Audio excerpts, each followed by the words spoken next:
Can you say your name and talk about what you do for work? So my name is Nicole Rodriguez, and I am a victim services advocate for Peace at Home Advocacy Center. And the role of an advocate is kind of different every day. We provide services for anyone who's experienced domestic violence, sexual assault, stalking, human trafficking, and so what that can look like is we can provide advocacy in court if somebody has a court case. We help people kind of navigate the restraining order process and different protective orders. We can get them connected with legal services if they need an attorney. If they need help with divorce or child custody, we can kind of point them in the right direction. And then we do all sorts of different advocacy with law enforcement. So we'll kind of be like the go-between for people if they have a case with law enforcement that they're working on. We help people at the hospital. So if they go there to get a kit done, they have an advocate anytime they're there, and we walk them through that process. And then we do a lot of resource sharing. So that looks like, providing clothing for people, making sure that they have food.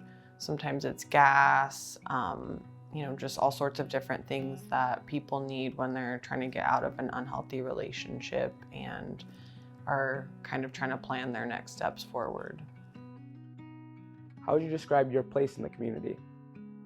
So our agency is open to anybody. So we serve men, we serve women, children, folks that are transgender, non-binary, kind of the full spectrum of the human experience is anybody that can experience violence.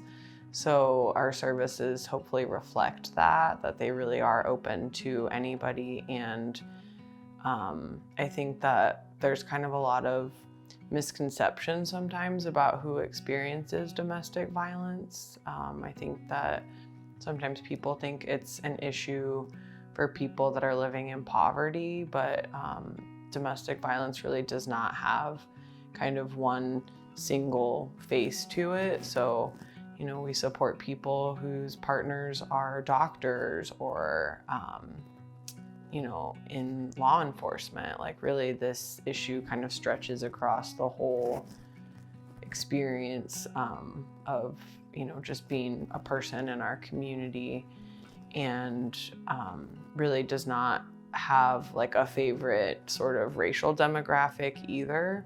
So we do largely serve survivors who are white, but we also have a pretty substantial population of people that identify as Hispanic or Latinx, and we serve a pretty big portion of the community that identifies as having a disability. There's quite a bit of crossover in folks that have disabilities and experiencing domestic violence or partner violence. What are some things that you wish people knew about the work that you do? I wish that people knew how much kind of crisis intervention and trauma support goes on, because we are considered first responders for certain crises. And so I think that a lot of the times when people think of first responders, they think of law enforcement or like an ambulance service. And those folks are definitely part of responses that we do. But a lot of the times people are so afraid to reach out for help that meeting with an advocate first is kind of that foot in the door to get help. Like people don't really feel comfortable talking to a stranger in general about, something very traumatic that they've been through.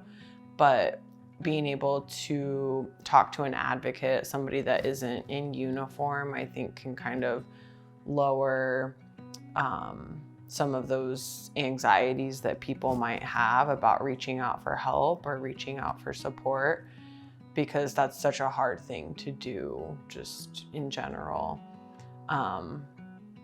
But I think that it's also good for people to know that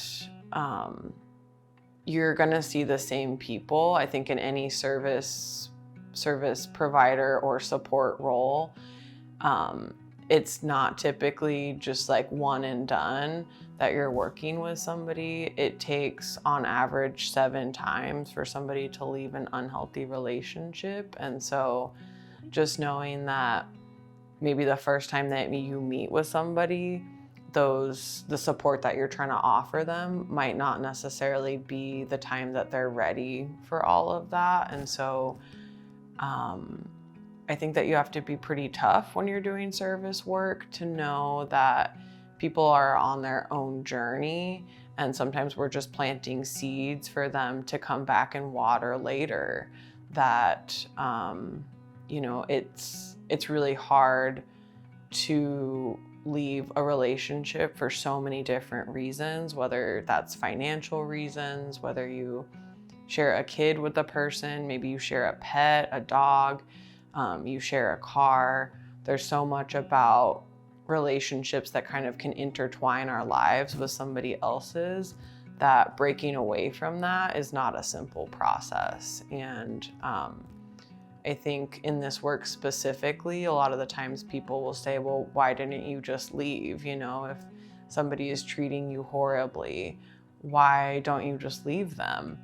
And it's not that simple. It's a pretty complicated process to untangle your life from somebody else's.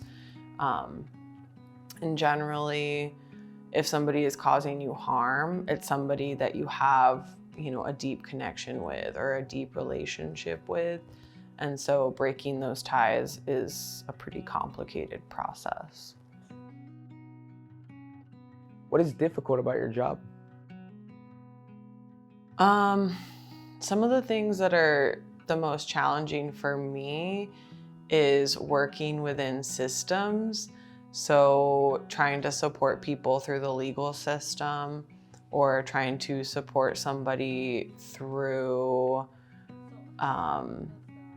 seeking safety can get really difficult, because just the way that the legal system is set up really requires you to go through a lot of kind of harsh experiences, and I don't think that the legal system is always very well suited for survivors to access. And so, like, one thing that I ask a lot of the people that I work with is, what would a sense of justice feel like to you outside of the legal system? Because I can't promise people that the legal system is going to affirm their experience in the way that they might want it to. And there's just so many kind of like boxes you have to check and requirements that you have to meet to be able to get certain services. And I think that just kind of adds to survivors feeling like they're not believed, or that, kind of that shame or guilt around reaching out for support. And so that's probably the most difficult thing that I do, is really try to help people navigate these systems that sometimes they feel like are set up against them and not really for them. And so trying to fit into something that doesn't really meet your needs, but is something that you need to use is pretty challenging. And then the other thing would be just working with survivors in, communities and environments where people aren't understanding of domestic violence or sexual assault, can really make it difficult for people to feel like they can use their voice in a way that is empowering to them. And so kind of finding spaces for people to be able to use their voice safely can be pretty challenging. What do you love about your job? Things that bring me joy are when kind of bigger things would be like if we have a successful case. So if we're able to get a prosecution for somebody, that's always a really, really big win, but those are pretty few and far between. So smaller things that bring me joy is when a client that I worked with comes in and they just want to share like how well they're doing. They just got into school, or they just got a job that they're really excited about, or they were able to purchase their own vehicle. We are really the only family that some people have, because so much about domestic violence is about isolation. And so sometimes when people are getting out of it, we're really the only people that they feel like they have to support them. And so we've celebrated birthdays with clients, we've celebrated babies being born, we've celebrated just small things that happen for them. And those are the moments that really keep me going, is when we get to experience joy with them about something that they're excited about. Seeing clients be resilient, even though they've been through some of the worst, most traumatic things that we could ever imagine, is what keeps me going. So when they're able to keep getting up every day and pushing forward, that kind of resilience really is just infectious. And so that's one thing that really keeps me going. The other thing is just knowing that the work that I'm doing really matters. Like I don't ever go to bed wondering if what I'm doing is important. I know that the work is making a difference in somebody's life. And so even when days are hard or really challenging, just having that sense of self-fulfillment in doing, difficult, challenging work is kind of what keeps me going. How would you describe your career journey? Okay. So when I was in college, I started taking social service classes, and that's when I really kind of learned more about how diverse the social service sector is and how many kind of different options there are for working with people and supporting people. And so I had done an internship with hospice, and that's when I really kind of saw for the first time what it's like to work with people that are, really facing some pretty big challenges. And I was really excited about doing that work. Like, it felt really good to kind of sit with people and be with them as they were navigating some pretty big life stuff.